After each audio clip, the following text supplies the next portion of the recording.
Thorndike का संबंधवाद सिद्धांत। यह प्रश्न आपके सिलेबस का बहुत ही महत्वपूर्ण प्रश्न है। संबंधवाद सिद्धांत का प्रतिपादक प्रसिद्ध अमेरिकी मनोवैज्ञानिक एडवर्ड एल थार्नडाइक ने किया था।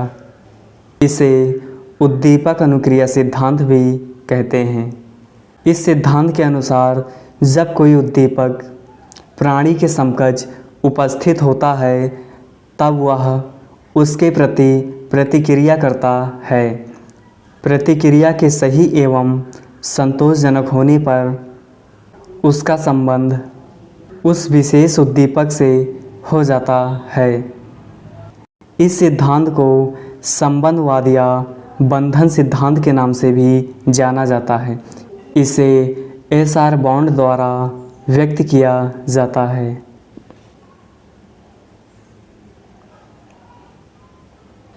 इस बंधन के बनने की प्रक्रिया अनेक बातों पर निर्भर करती है।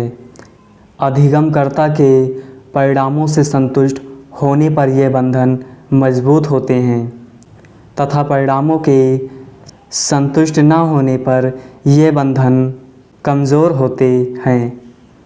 जब किसी विशेष उद्दीपक तथा विशेष अनुक्रिया के बीच बंधन बन जाता है तब उस विशेष उद्दीपक के प्रस्तुत होने पर जीव उससे संबंधित विशेष अनुक्रिया को शीघ्रता से करता है।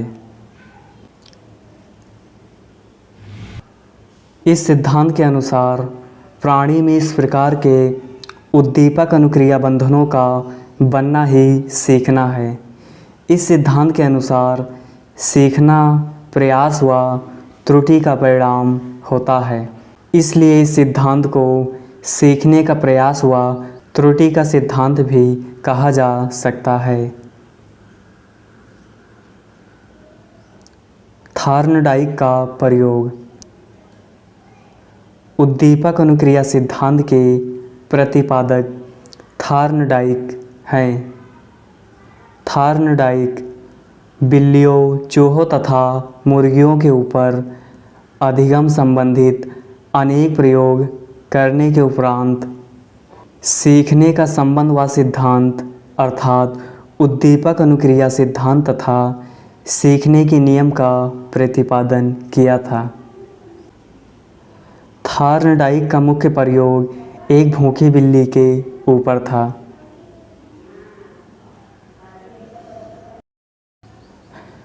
थार्नडाइक के प्रयोग को हम चित्र के माध्यम से समझेंगे। जैसा कि नाम से ही पता चलता है, प्रयास और भूल का सिद्धांत। यह बिल्ली के लिए समस्या बॉक्स है जो थार्नडाइक के द्वारा बनाया गया है और इस बॉक्स में थार्नडाइक की बिल्ली बंद है। बॉक्स में एक दरवाज़ा लगाया गया है और बॉक्स के अंदर एक बटन भी लगाया गया है और बिल्ली के भोजन को इस प्रकार बॉक्स के आगे रख दिया गया है जिससे बिल्ली को भोजन साफ साफ दिखाई दे। ये भूखी बिल्ली भोजन को देखकर पिंजड़े के अंदर उछल कूद करना शुरू कर देती है और अचानक गलती से, जैसा कि आपको नाम में ही पता चलता है, प्रयास और भूल का सिद्धांत, और बिल्ली गलती से भूल से उस बटन को दबा देती है और दरवाज़ा खुल जाता है। बिल्ली को भोजन प्राप्त हो जाता है। फिर से थार्नडाइक महोदय ने इस बिल्ली को पिंजड़े में बंद कर दिया और भोजन को उसी प्रकार से पिंजड़े के सामने, जिससे बिल्ली को भोजन स्पष्ट रूप से दिखाई दे, रख दिया। फिर बिल्ली ने उछल कूद करना शुरू किया। फिर से बिल्ली का पैर उस बटन पर पड़ जाता है और दरवाज़ा खुल जाता है तथा बिल्ली भोजन प्राप्त कर लेती है और यही क्रिया बार बार दोहराई गई। फिर देखा गया कि बिल्ली अब कुछ ही समय में भूख लगने पर बटन को दबाकर भोजन प्राप्त कर लेती है, अर्थात बिल्ली ने बटन दबाना सीख लिया। अब हम इनके प्रयोग की थ्योरी को देखते हैं। थार्नडाइक ने एक भूखी बिल्ली को एक पिंजड़े के अंदर बंद कर दिया। दरवाज़ा एक बटन को दबाने से खुलता था। पिंजड़े के बाहर एक तस्तरी में खाना इस प्रकार से रख दिया गया कि बिल्ली खाने को देखकर वह सूंघ सके तथा खाना प्राप्त करने के लिए पिंजड़े से बाहर आने के लिए प्रयास करे।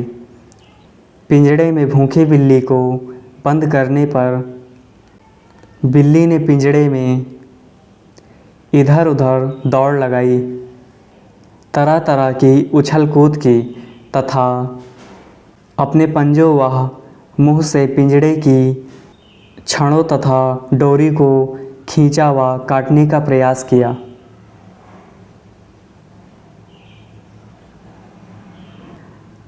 तथा अंत में वह अनजाने में ही बटन को दबाने में सफल हो गई, जिससे पिंजड़े का दरवाज़ा खुल गया तथा बिल्ली ने बाहर आकर भोजन प्राप्त कर लिया। थार्नडाइक ने शीघ्रता से दूर प्रयास के लिए बिल्ली को पुनः पिंजड़े में बंद कर दिया और बिल्ली ने पुनः उछल कूद की, परंतु इस बार वह जल्दी ही बटन को दबाकर पिंजड़े का दरवाज़ा खोलने में सफल हो गई।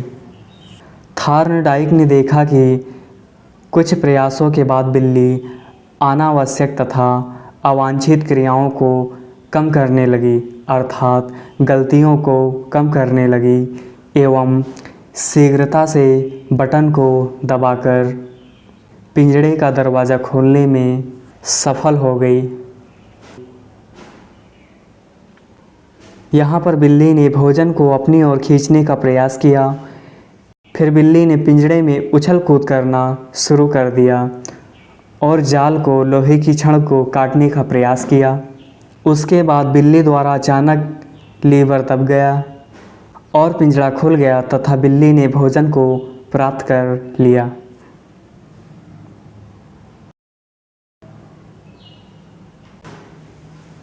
उसने बिल्ली के द्वारा पिंजड़े को खोलना सीखने की इस प्रक्रिया को स्पष्ट करते हुए निष्कर्ष निकाला कि बाहर रखे भोजन रूपी उद्दीपक व बटन दबाकर पिंजड़ा खोलने की वांछित अनुक्रियाओं के बीच एक संबंध बन गया। थार्नडाइक ने बिल्ली के द्वारा सीखने की इस प्रक्रिया का विश्लेषण किया तथा सीखने के लिए दो बातों को अत्यंत महत्वपूर्ण माना।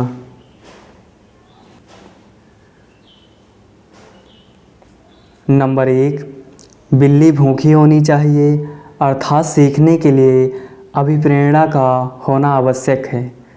नंबर 2, बिल्ली की भूख को संतुष्ट करने के लिए भोजन का होना ज़रूरी है जो पुनर्बलन का कार्य कर सके।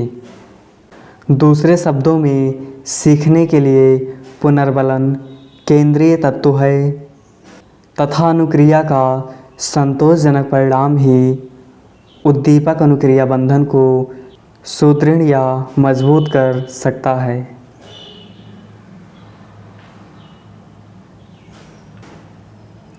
थार्नडाइक ने इस प्रकार के अनेक प्रयोग किए और कहा कि सीखने की प्रक्रिया एक क्रमिक प्रक्रिया है।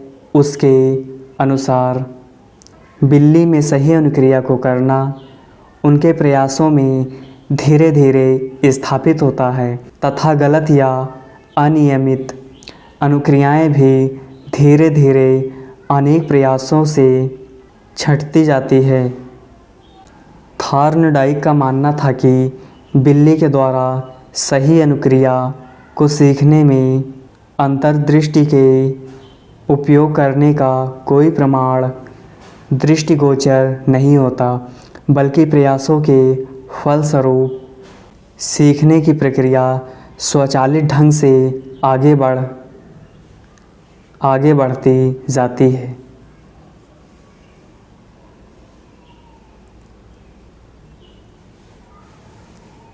थार्नडाइक ने अपने प्रयोगों के बाद अधिगम के नियम का प्रतिपादन किया। थार्नडाइक ने सीखने के 3 प्रमुख नियमों का प्रतिपादन किया। नंबर 1, अभ्यास का नियम।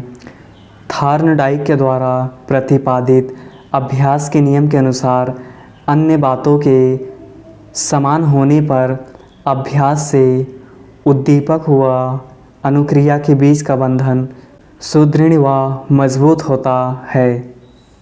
इसके विपरीत अभ्यास अथवा पुनरावृत्ति की कमी इस बंधन को शिथिल करती है। कहने का मतलब ये है, बिना अभ्यास के और बिना दोहराए हम किसी भी क्रिया को भूल जाते हैं। सीखने का यह नियम मनोवैज्ञानिकों के द्वारा लगभग सर्वसम्मति से स्वीकार किया गया है।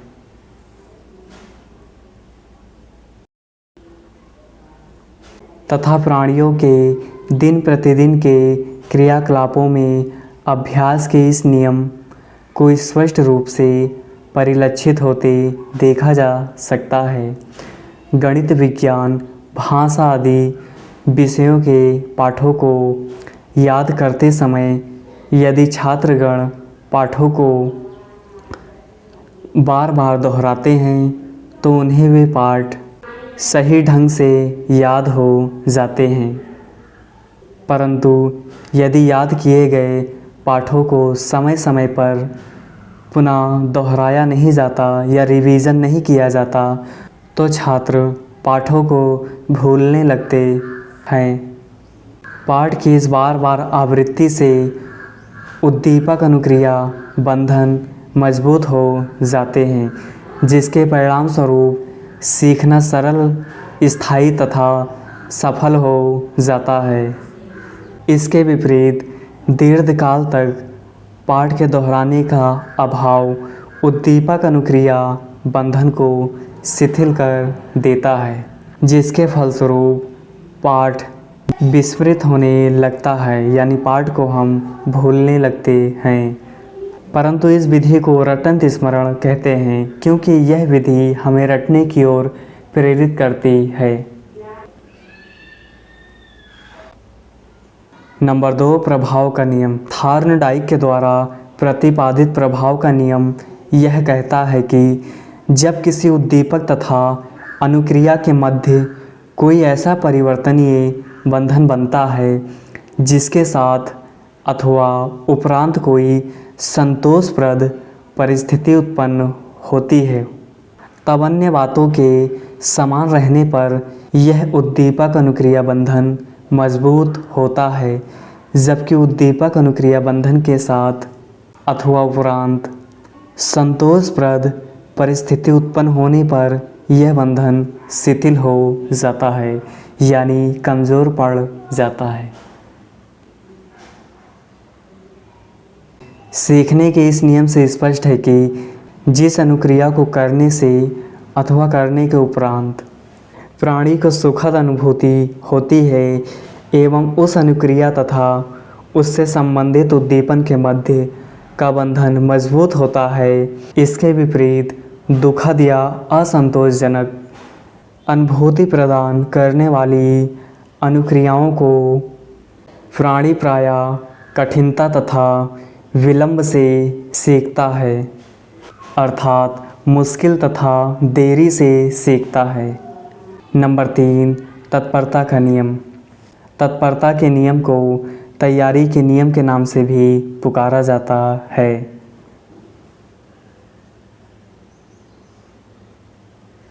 थॉर्नडाइक के अनुसार जब कोई उद्दीपक अनुक्रिया बंधन बनता है तब न्यूरॉन तथा इसके संपर्क अंगों के विशिष्ट समुच्चय वाली एक संवहन इकाई का निर्माण होता है।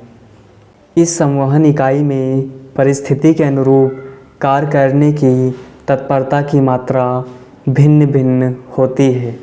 जब कोई संवाहक इकाई संवहन के लिए तत्पर होती है तब उसके लिए ऐसा करना संतोषप्रद होता है, जबकि जो संवहन इकाई संवहन के लिए तत्पर नहीं होती उनके लिए ऐसा करना कष्टप्रद होता है।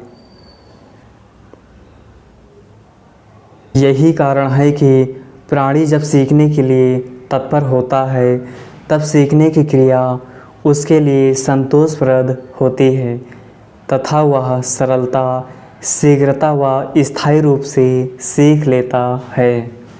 इसके ठीक विपरीत जब प्राणी सीखने के लिए तत्पर या तैयार या इच्छुक नहीं होता, तब उसके लिए कोई भी बात सीखना कष्टप्रद होता है तथा वह उनके प्रयासों के बावजूद भी कठिन ढंग से सीखने में प्रायः असफल रहता है। आपकी यह वीडियो यहीं पे समाप्त होती है।